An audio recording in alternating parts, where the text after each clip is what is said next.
मुख्यमंत्री महोदय। हमारे समारोह के अध्यक्ष स्वास्थ्य मंत्री रघु शर्मा जी, स्वास्थ्य राज्य मंत्री सुभाष गर्ग जी, मेरे मंत्रिमंडल के तमाम साथीगण, यहाँ जो विषय से जुड़े हुए सांसदगण, विधायकगण, पंचायत समिति व स्थानीय निकायों के तमाम हमारे चुने हुए प्रतिनिधिगण, अधिकारीगण, चीफ सेक्रेटरी नीरेन आर्य जी, तमाम हमारे इस पूरे कैंपेन में जुड़े हुए तमाम अधिकारीगण और पूरा प्रदेश जुड़ा हुआ है। ओपन विषय है, इधर मैं प्रदेशवासियों को संबोधित करते हुए मेरे भाइयों और बहनों और नौजवान साथियों, मुझे खुशी है कि आज मुख्यमंत्री चिरंजीव स्वास्थ्य बीमा योजना की लॉन्चिंग संभव हुई और सुखद संयोग है कि आज ही 18 साल के नौजवानों को टीकाकरण का अभियान भी शुरू हो रहा है। ये ऐतिहासिक क्षण है क्योंकि जिस रूप में ये महामारी कोविड-19 आई है देश के अंदर, विश्व के अंदर, ये बहुत भयावह है। जिस रूप में 13 महीने से ज़्यादा हो गया है, हम लोग जो देख रहे हैं दुनिया के मुल्कों में लाखों लोगों की किस प्रकार की मृत्यु हुई है, करोड़ों लोग संक्रमित हो रहे हैं, दुनिया में हाहाकार मचा हुआ है। और हमारे देश के अंदर भी जिस रूप में हमने देखा है कि कम समय में साइंटिस्टों ने वैक्सीन का निर्माण किया, उसके लिए मैं उनको बधाई देना चाहूँगा, क्योंकि हमेशा वैक्सीन का जब रिसर्च होता है तो 3-4 साल लगते हैं। मुझे खुशी है कि वैक्सीन भी आ गई, परंतु ये जो दूसरी वेव आई है ये बहुत ही घातक है। इसमें नौजवानों को ज़्यादा तकलीफ हो रही है, संक्रमित हो रहे हैं।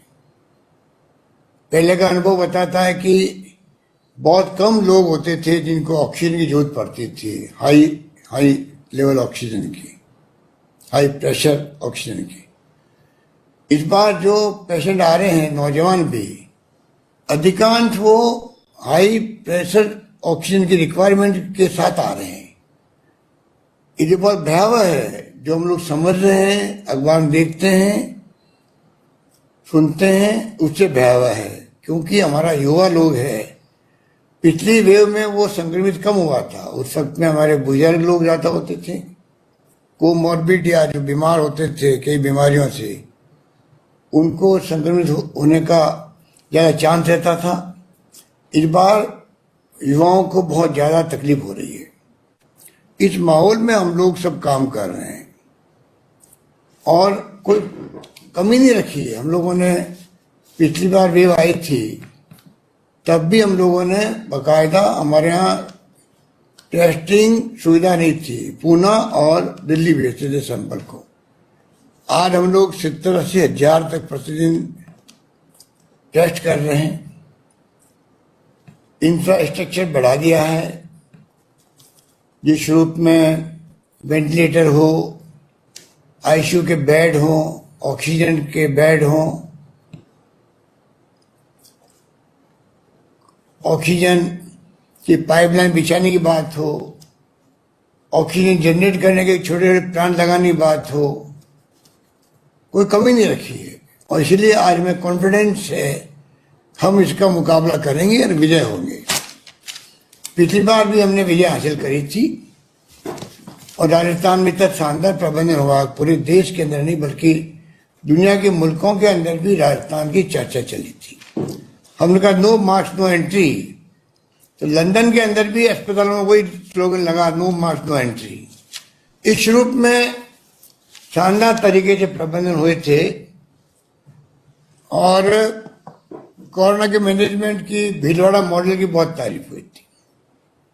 पर यह अनुभव कहता है कि उस वेव के अंदर और इस वेव के अंदर बहुत बड़ा अंतर है। ये बहुत खतरनाक है और हमारे विशेषज्ञ कहते हैं कि हमेशा दूसरी तीसरी वेव आती है वो हमेशा खतरनाक ही होती है। इतिहास गवाह है, जब स्पेनिश फ्लू आया था 1918 के अंदर, तब भी हिस्ट्री बताती है कि दूसरी, तीसरी, चौथी वेव बहुत भयंकर थी। उसमें 1000 लोग मारे गए, करोड़ों लोग मारे गए थे। ये वेव भी सेकंड वेव है। एक्सपर्ट कहते हैं थर्ड वेव भी आ सकती है, फोर्थ वेव भी आ सकती है। किसी को कुछ पता नहीं, ना साइंटिस्टों को ना डॉक्टरों को, कि ये आगे आने वाले वक्त में क्या मोड़ लेता। सरकार की जिम्मेवारी है कि हम लोग किस प्रकार से अपनी तैयारी और बढ़ाएं। आज ऑक्सीजन पर हम लोग निर्भर रह रहे हैं केंद्र सरकार पर, क्योंकि उन्होंने पूरे देश के प्लांट को ले लिया अपने पास में, वो डिस्ट्रीब्यूट कर रहे हैं। मुश्किल से मिल पा रही है। दवाइयों की शॉर्टेज हो गई है, दवाइयाँ इंपोर्ट हो रही है, ऑक्सीजन इंपोर्ट हो रही है। पूरे देश में हाहाकार मचा हुआ है ऑक्सीजन को लेकर के, दवाइयों को लेकर के। कैजुअलिटी की संख्या लगातार बढ़ती जा रही है। पिछले साल पूरे साल भर में कभी भी 20 से ज्यादा व्यक्ति नहीं मरे थे एक दिन में राजस्थान के अंदर। अब तो 100 का आंकड़ा पार कर गया है धीरे धीरे। बहुत चिंता की बात है। और इसका कितने हम इंतजाम कर रहे हैं। अभी प्रधानमंत्री जी के साथ में जब मीटिंग हुई थी वीसी के माध्यम से, और दूर बात हुई दिल्ली से, तब भी हमने बात करी कितनी सुविधा बढ़ा दे सरकारें, चाहे वो ऑक्सीजन की सुविधा बढ़ा दे, वेंटिलेटर की बढ़ा दे, आईसीयू बेड बढ़ा दे, पर जो संख्या बढ़ रही है दिनों दिन, प्रतिदिन गांव तक में कोरोना फैल रहा है। अगर ये इसी प्रकार फैलता रहा तो चाहे कोई पार्टी की सरकार हो, किसी राज्य की हो, कितने इंतजाम करने के बावजूद भी हम लोग कोरोना की चेन को तोड़ नहीं पाएंगे, रुक नहीं पाएंगे। और ये संक्रमित बहुत बड़ी तादाद में, बहुत ज्यादा तेज गति से फैलते जाएगा। इसलिए हमने बार बार अभी कहा है कि जन अनुशासन पखवाड़ा मनाए हम लोग। इस रूप में हमने कॉल दी थी। पहले हमने कहा जन जागरूकता अभियान चलाएंगे, वो चलाया हम लोगों ने। बिना पब्लिक अवेयरनेस के संभव नहीं है, बिना पब्लिक के सहयोग से इसको रोकने का संभव नहीं, असंभव है। आपने सबने साथ दिया। पिछली बार मैंने कहा कोई भूखा नहीं सोएगा। मुझे गर्व है कहते हुए एक प्रदेशवासियों के सहयोग से, धर्मगुरु थे, एक्टिविस्ट थे, सामाजिक संस्थाएं थी, आम जनता थी, चुने प्रतिनिधि थे, हमारे विधायकों ने भी पूरी कोशिश करी। सबने मिलकर के उस जंग को लड़ा और हम लोग कामयाब हुए। और अब मैं कहना चाहूंगा कि उससे 10 गुना ज्यादा जरूरत है सबको जुड़ने की, सबको सहयोग करने की। उस वक्त तो पूरे देश में लॉकडाउन लग गया था। लॉकडाउन में गरीब आदमी की स्थिति सबसे ज्यादा खराब होती है। सुबह शाम कमा के खाने वाले की स्थिति खराब होती है। लॉकडाउन में बचना चाहते हैं हम लोग। और विशेषज्ञ कह रहे हैं, आप टीवी डिबेट देखते होंगे, सबकी राय है कि हमें अल्टीमेटली चाहे हम लॉकडाउन नहीं लगाएं, पर पब्लिक को बिहेव करना पड़ेगा जैसे वो लॉकडाउन में ही है। बिना काम से बाहर नहीं निकले, घर पे रहे, कर्फ्यू का पालन करे, जो छूट दी गई उस वक्त से निकले, फैक्ट्री चलती जाए, निर्माण कार्य चलते जाए, जिससे कि मजदूरों को तकलीफ नहीं हो। पिछली बार माइग्रेशन देखा, मजदूरों का तो दिल दहलाने वाला था, वो स्थिति नहीं बने। इस प्रकार से हम लोग सब व्यवस्था कर रहे हैं। हम चाहेंगे कि जो कल रात को भी एसओपी जारी हुई है, कुछ कड़े कदम उठाए गए हैं, जो परसों से लागू होगा।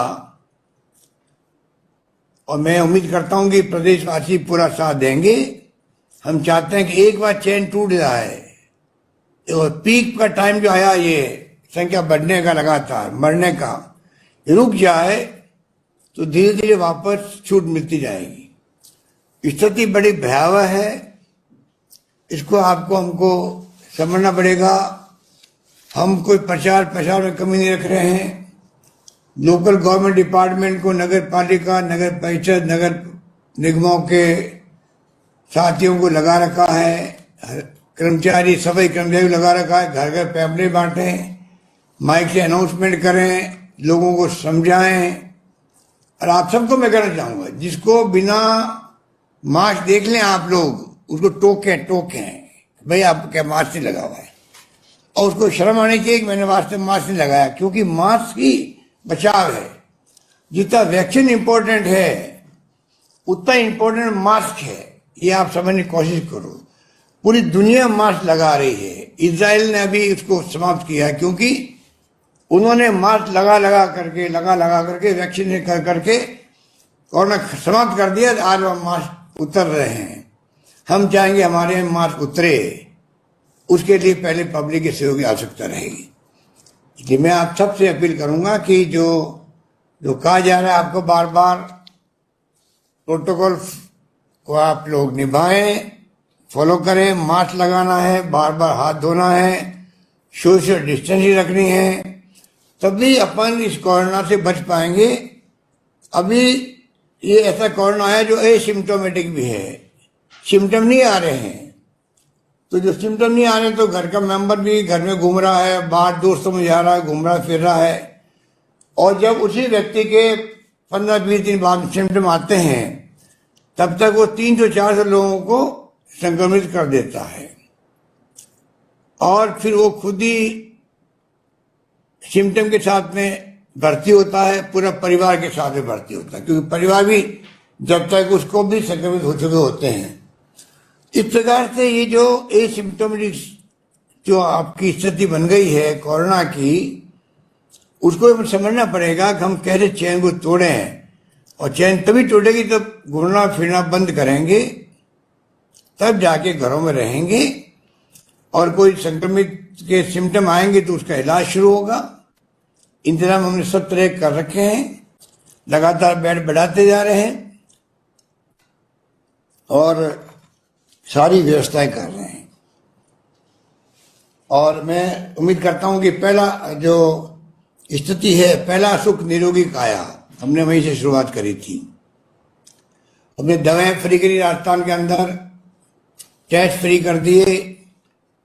उसके बाद में हम लोगों ने, ये पिछले टर्म में जब आपके आशीर्वाद से मैं दूसरी बार मुख्यमंत्री था तब का बता रहा हूं आपको, और तीसरी बार जब आपने मुझे यहां बिठाया है तो मैंने इस बार बजट में घोषणाएं करी है, जिस प्रकार UPA government doctor Manmohan Singh ji के वक्त में और सोनिया गांधी जी के वक्त में जो फैसले हुए थे, अधिकार आधारित युग की शुरुआत करी थी। अधिकार आधारित युग मतलब कि जनता को खुद को अधिकार मिले कानून पास करके। जिस प्रकार राजीव गांधी ने पार्लियामेंट में कानून बनाया, 73-74 अमेंडमेंट रखे, जिससे कि नगर पालिकाओं में, निकायों में, पंचायतों में महिलाओं को भी, SC/ST OBC को भी आरक्षण मिलने लग गया। प्रधान, प्रमुख, चेयरमैन, पार्षद, सरपंच बनने लग गए, पहले नहीं बन सकते थे वो। उसी प्रकार यूपीए गवर्नमेंट ने भी right to information, food security act, right to education, और नरेगा ने तो कोरोना में जो वरदान साबित हुआ है। ये तो भारत सरकार जो हमारे एनडीए गवर्नमेंट की, वो भी मानती है कि अगर नरेगा नहीं होता तो कितने लोग भूख से मरते। ये इसको कहते हैं कि एक पार्लियामेंट एक कानून बना के ये सब कुछ दिया गया देश को। वही भावना मेरी है कि हम दुनिया के मुल्कों में सुनते आए हैं 30-40 साल से, वहां पर सोशल सिक्योरिटी है। बुजुर्गों को, निःशक्तजनों को, विधवाओं को, एकल नारी को, या कोई तकलीफ में है, या नौजवान है, बेरोजगार है, उन सबको कम से कम जीवन यापन कर ले।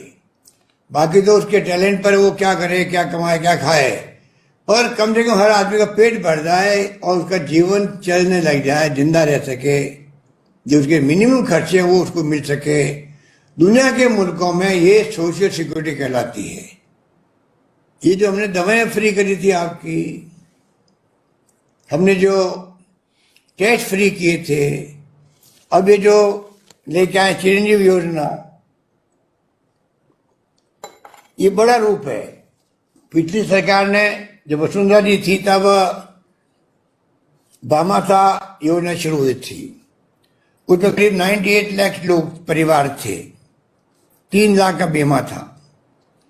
भारत सरकार ने जो आयुष्मान भारत योजना शुरू करी उसमें लगभग 59 लाख लोग थे सिर्फ, और उसमें जो सोशियो इकोनॉमिक सर्वे हुआ था एक, उसको आधार मान के दिया गया था। हमारी गवर्नमेंट बनी तो हमने भामाशाह को आयुष्मान भारत को मिला करके आयुष्मान महात्मा गांधी स्वास्थ्य बीमा योजना चालू करी। दोनों योजनाओं को मिला दिया और साथ में जो एक्स्ट्रा हो गए थे लोग, एक्स्ट्रा हो गए थे, उन सबको जोड़ दिया तो 1,10,00,000 लोग हो गए थे।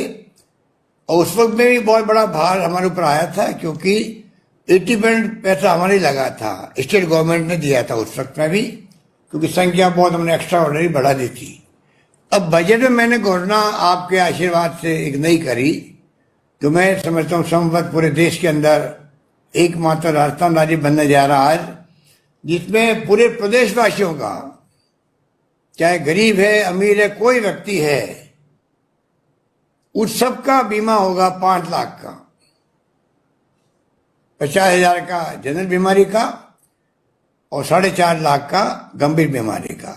जब वो भर्ती होगा, भर्ती होने पे उसको पूरा इलाज उसका फ्री होगा, पूरे परिवार का बीमा होगा।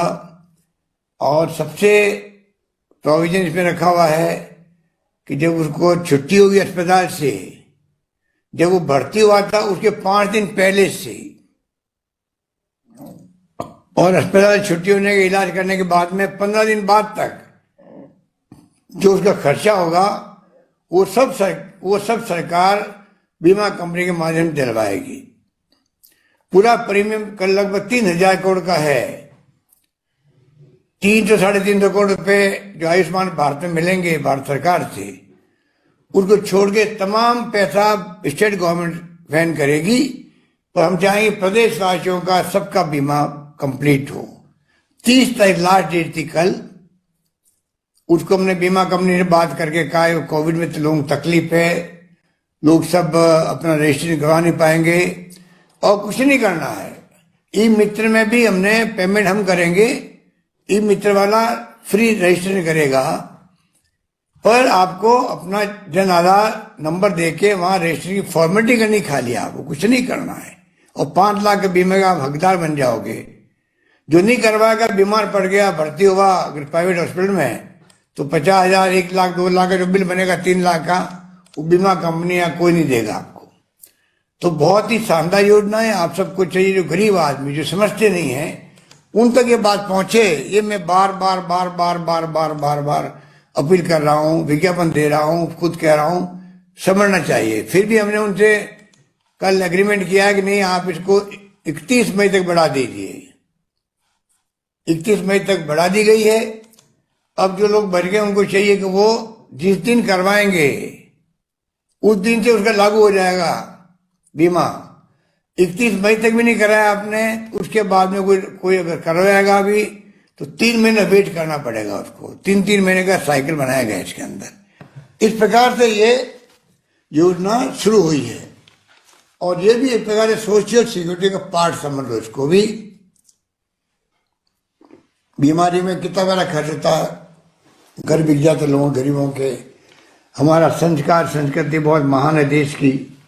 माँ बाप बूढ़े हैं, कैंसर हो गया है, नौजवान है या बूढ़े जो भी हैं, मालूम है बचेगा नहीं, पर तब भी हम लोग चाहे गहने बेचने पड़े, मकान बेचने पड़े, लाखों रुपए खर्च करके इलाज करवाते हैं। उससे बचने के लिए ये सोशल सिक्योरिटी है। तो मैं चाहूंगा कि आप समझे इस बात को। और समय आ गया है, हमने शुरुआत करी है, विज्ञापन दिया मैंने पूरे देश के अंदर पहली बार सरकार बनने के बाद में, इसलिए दिया फुल पेज का कि अन्य राज्यों में भी पब्लिक का दबाव पड़ेगा तो वो राज्य भी आगे आएंगे ऐसी योजनाओं के लिए, जो पूरी पब्लिक वहां की इंश्योर्ड हो जाए बीमारी के लिए। और भारत सरकार भी आगे आए, जिससे कि विकसित राष्ट्रों की तरह हम भी अब काफी आगे बढ़ चुके हैं। कम से कम हर बुजुर्गों को जैसे हमने पेंशन दी आपको, बुजुर्गों को पहले पेंशन 500-700 रुपये मिलती थी मुश्किल से, और कई शर्तें लगी हुई थी। अगर बेटा बड़ा हो गया, छोटा बेटा है तो मिलेगी, 18 साल का हो गया तो पेंशन बंद हो जाती थी। वो सारी शर्तें हमने हटा दी। 80 लाख लोगों को हम लोग पेंशन दे रहे हैं आज, 1500 रुपये दे रहे हैं, 1000 रुपये दे रहे हैं। उनका कॉन्फिडेंस बढ़ गया, जिंदगी जीने का उनको चार्म आ गया, क्योंकि घर में बेटे पोते तब पूछते हैं तब दादा दादी के बारे में कुछ जेब में पैसे होते हैं।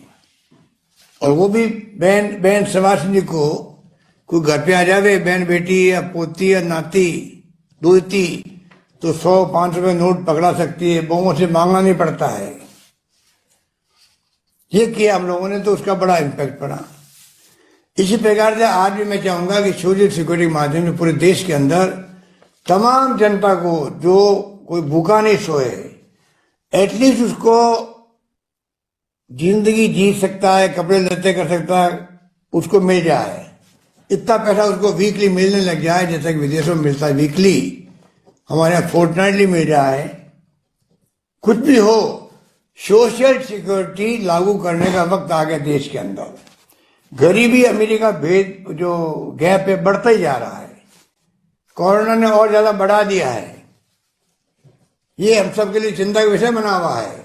गरीब तो गरीब ही जानता है कैसे जिंदगी निकालता है, कैसे वो रेडी वाला, ठेले वाला, क्या उसकी स्थिति बनती है। हमने पिछली बार कोरोना आया तो सर्वे करा तमाम भिखारियों का, रेडी वालों का, ठेले वालों का, स्टेशन पर, बस स्टैंड पर रात को सोने वालों का, और सबको हमने हजार रुपये 4 बार दिए। साढ़े 4,000 रुपये उनको दे चुके हम लोग। अभी 15 दिन पहले हमने 1000 रुपये दिए, जिससे कि 35 लाख लोग ऐसे हैं उनको जिंदगी जी सके वो लोग। गेहूं भी फ्री, दालें फ्री, कुछ सरकार, केंद्र सरकार दे रही है, उसका उपयोग हम लोग कर रहे हैं। केंद्र सरकार की अलग योजना किसानों के लिए। हम चाहते हैं कि राहुल गांधी ने कहा था उसी जगह 6,000 रुपये प्रति माह उन गरीबों को मिले जो 72,000 होते हैं एक साल के। हमने तो मैनिफेस्टो में लिखा है कांग्रेस के, 72,000 रुपये मिलने चाहिए हर परिवार को जो गरीब आदमी है। 6,000 रुपये अपने परिवार को चलाने के लिए। वक्त आ गया है कि करोड़ों अरबों रुपये के बजट बनते हैं देश के अंदर भी, हम कोई ऐसा मैनेजमेंट करें जिससे कि सोशल सिक्योरिटी पे जोर दिया जा सके। राजस्थान में 33 जिलों में मेडिकल कॉलेज बन रही है। बचपन में हमने भी कल्पना नहीं करी थी कि जयपुर, जोधपुर में, अजमेर में, बीकानेर में 3-4 जगह, कोटा में मेडिकल कॉलेज हुआ करती थी। आज 33 जिले में राजस्थान में मेडिकल कॉलेज खुलने जा रही है। तो आप सोच सकते हैं, नर्सिंग कॉलेज हम लोग हर जिले में खोल रहे हैं। शुरुआत करी, मैंने घोषणा की, बजट के अंदर घोषणा करी अभी मैंने, वो भी काम हो गया शुरू। इस प्रकार से हमने कोई कमी नहीं रख रहे। हम चाहते हैं कि लोगों को सभी तरह की सुविधाएं मिले, और उसके लिए हमने तमाम तरह के जो एक्शन होते हैं वो शुरू कर दिए हैं और फैसले लेने शुरू कर दिए हैं, जिससे कि सरकारी कर्मचारियों के लिए भी किया हम लोगों ने।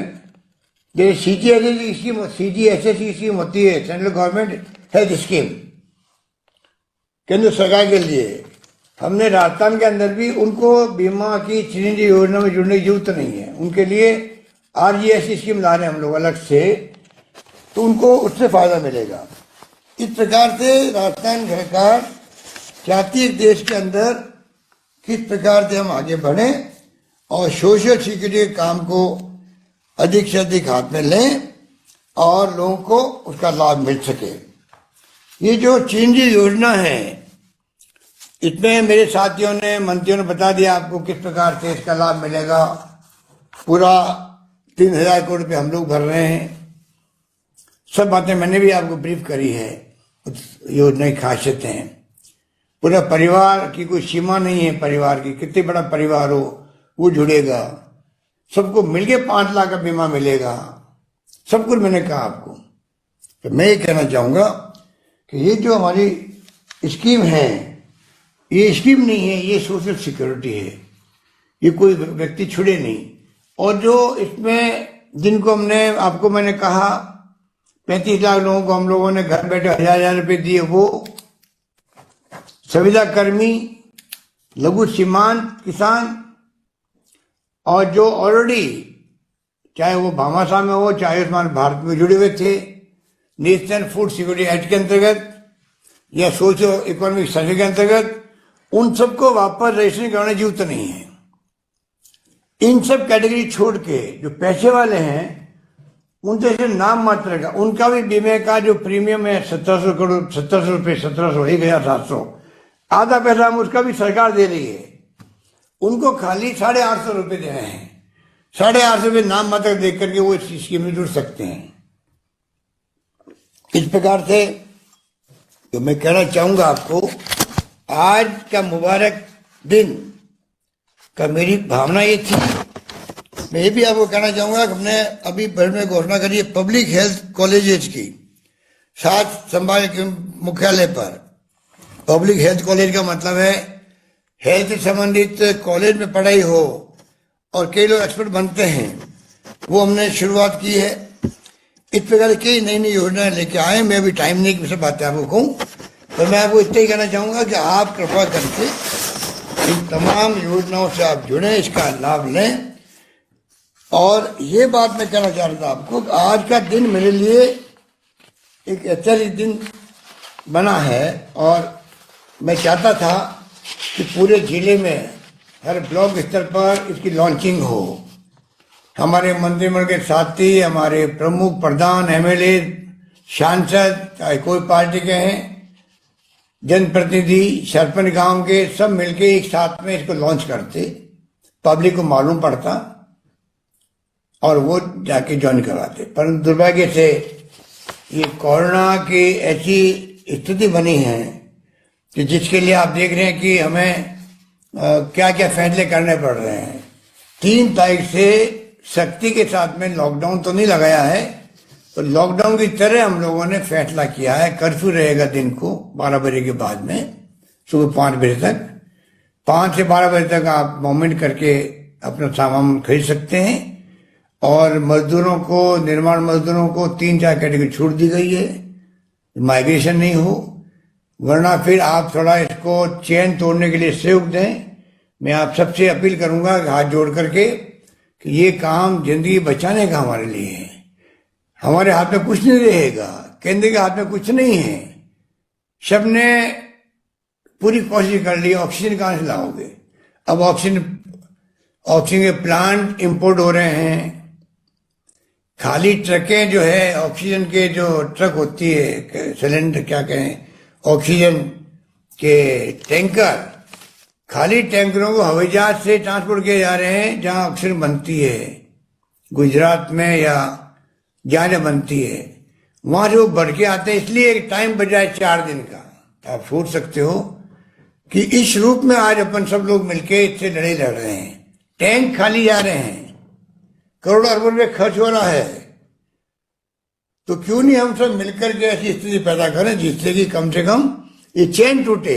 मैं चाहूंगा पूरे देश के तहत हर राज्य सरकार अपना अपना कोशिश कर रही है। राजस्थान में चेन टूटे, ग्राफ 90 एंगल ऊपर चला गया है, मरने वालों का भी और संक्रमित लोगों का भी। वो रुके, फ्लैट होने लगे वापस। जब तक फ्लैट नहीं होगा, जब तक हम लोग रात दिन एक करें और जिंदगी बचाएं व्यक्ति। किसी के घर में जो व्यक्ति मर जाता है, क्या बीतती होगी आप सोच सकते हो। वो दाह संस्कार में नहीं जा पा रहा है। हमने दाह संस्कार के लिए सरकार ने व्यवस्था कर दी। अब मैंने अनाउंस किया कि सारा खर्चा सरकार उठाएगी, नगर पालिका, नगर परिषद, नगर निगमों के माध्यम से। आपको खर्चा नहीं करना पड़ेगा।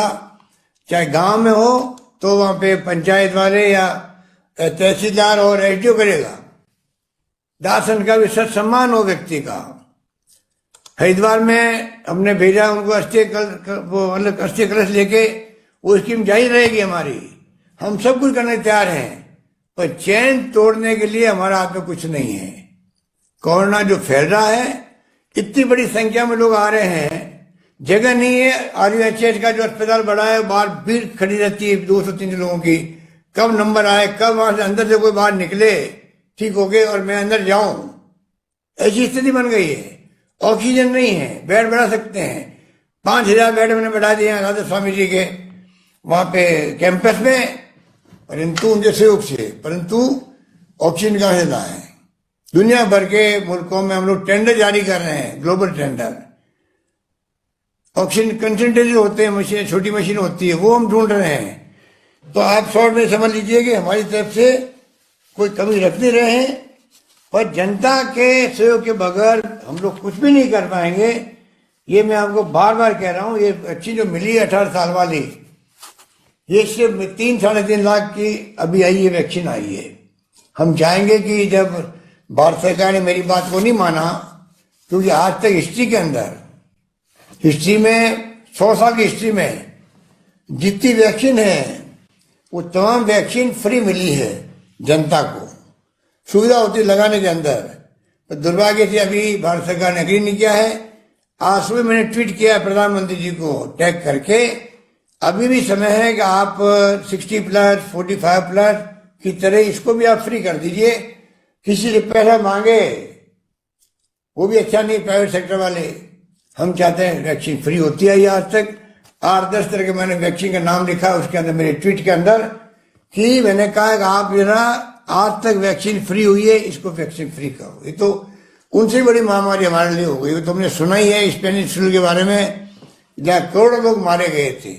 हमारे लिए तो महामारी जो वर्तमान वाली है कोरोना, बड़ी खतरनाक है। तो वो अलग बात है। पर जैसे जैसे मिलेगी, हमने कह दिया, हम खुद सरकार नहीं कर रही, भारत सरकार, तो 3,000 करोड़ रुपए हम खर्च करेंगे। हमने ये भी कहा, अगर आप पहले हमें कह देते हम अपने बजट में रख देते। पहले आपने कहा नहीं, आपने 35,000 करोड़ रुपए रखा अपने बजट में, तो हमने देखा फ्री देंगे। अब आपने कहा तो हमें अपना बजट डिस्टर्ब करना पड़ रहा है। तो हम लोग इसका रास्ता निकालेंगे। मैं विधायक महोदय को भी कहना चाहूंगा, जितने हमने अभी 3-3 करोड़ रुपए बढ़ाए थे उनके विधायक फंड के, वो 3 करोड़ रुपए प्रति विधायक जो अभी बढ़ाए इस साल, उसको मैं चाहूंगा वो अभी इस बार इसको 18 साल के प्लस नौजवानों को वैक्सीनेशन के लिए डोनेट कर दे सरकार को ही। तो हम लोग इस प्रकार से और बढ़ाएंगे। जो एक फंड होता है, डिस्ट्रिक्ट मिनरल फंड होता है माइनिंग का, उसमें से पैसा कुछ लेंगे हम लोग। 3,000 करोड़ का जुगाड़ करके हम चाहेंगे कि पूरी तरह वैक्सीनेशन 18+ नौजवानों का भी, जिनकी ज्यादा मृत्यु हो रही है, जितनी ज्यादा संख्या में आ रहे हैं, उन सब का जीवन बचे। उनके लिए हम क्या सेवा कर सकते हैं उसमें लगेंगे, तो पैसे की कमी नहीं आएगी। कम पड़ेगा तो हम और अपने बजट में देंगे, कुछ भी करेंगे, कुछ काम और कम करेंगे, पर सबको वैक्सीन लगाएंगे। आप लोग जैसे जैसे आपको इतना मिले आप आते जाए, तो भीड़ इकट्ठे करने की जरूरत नहीं है। वैक्सीन जितनी आएगी उतनी लगा पाएंगे। इसीलिए आज राजस्थान में जयपुर, जोधपुर और अजमेर जहाँ ज्यादा मौतें हो रही है, उसको पहले लिया है। कल परसों में 10-12 जिले और जुड़ जाएंगे। इस प्रकार से राजस्थान पर मतलब जोड़ करके हम चाहेंगे सबका वैक्सीनेशन में हम आगे हैं। आपको जान के खुशी होगी, पहले फेज जो 60+, 45+ के अंदर भी देश में नंबर 1 राजस्थान है। जो भी आपको स्वास्थ्य मंत्री ने बताया, तो राजस्थान ने 5,81,000 पर डे वैक्सीन किसी ने नहीं करी, हमने करी है। फिर भी वैक्सीन की कमी पहले भी रही है, जब भारत सरकार आती तब भी रही है। अब तो हम लोग निर्भर हैं कि कंपनी की मर्जी पर है कितनी वैक्सीन वो हमें देता है। खरीदते हम खरीदेंगे, तो हम चाहेंगे कि कोशिश करके ज्यादा से ज्यादा खरीदें और लगाएं लोगों को। अंत में मैं कहना चाहूंगा, वैक्सीन सुरक्षित है नंबर 1। मेरी वैक्सीन 2 लगी हुई है और उसी कारण मैं सुरक्षित हूं। अनुभव कह रहा है कि जो वैक्सीन लगी जिनके 2, अभी हमारे 45 डॉक्टर और रेजिडेंट डॉक्टर वैक्सीन लग चुकी थी, वो सब वहां पर कोरोना के पॉजिटिव आ गए थे।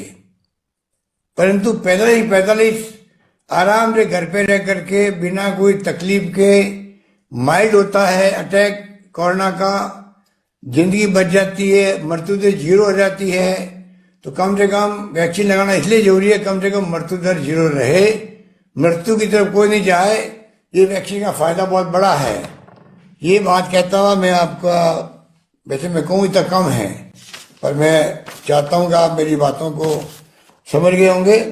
और प्लीज आप कृपा करके आम जनता के सहयोग के बगैर, और टोकने को मैंने आपको इसलिए कहा है कि बेवकूफ़ी कर जाते हैं, मास्क लगाते नहीं हैं, मास्क लटका देते लगा करके शौक के अंदर, मास्क का प्रॉपर तरीका होता है नाक तक मास्क लगा रहे, नाक तक। घर के अंदर बैठे थे मास्क लगाने की अभी एडवाइस जारी हुई है केंद्र से भी। एक्सपर्ट कहते हैं कि हवा में आ गया, ये कोरोना हवा में आ गया है, घर के अंदर हो तब भी आपको ये मास्क लगाना है। डबल मास्क की बात होने लग गई है, अब आपके ऊपर है। मैं भी मीटिंग बैठता हूँ तो बिना मास्क बैठता हूँ। मुझे कई लोग कहते हैं कि आप मास्क क्यों लगाते? मैं तो अभी मीटिंग बैठा हूँ, अकेला बैठा हूँ। पर कहने का मतलब है घर में हवा में मास्क लगाना जरूरी है। और मैं भी जल गया हूँ, हो सकता है उसका जिला हूँ, तो कृपा करके ये मास्क लगाना बहुत जरूरी हो गया है। डबल मास्क लगा तो और भी अच्छा है, आप पूरी तरह सुरक्षित रहोगे।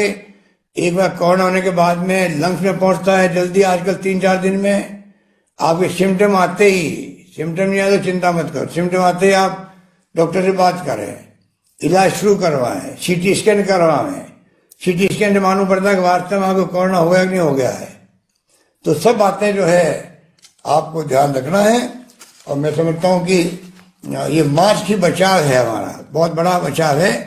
मास्क के लिए प्रूफ है कि इससे पूरी तरह संक्रमित होने से बच सकता आदमी। तो ये मैं आपको कह के आपको बहुत शुक्रिया अदा करता हूँ, आपने पूरा भाग लिया।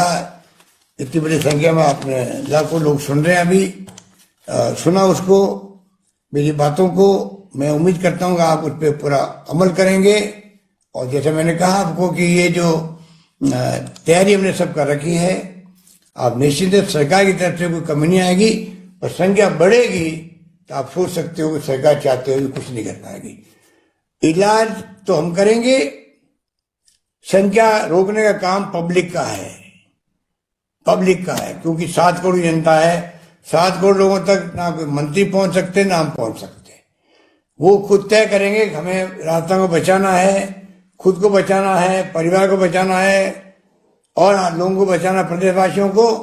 तो मैं कहना चाहूंगा आपको 2 टूक कि आपके पास इलाज है, किसी के पास इलाज नहीं है, वो इलाज आपके पास में है।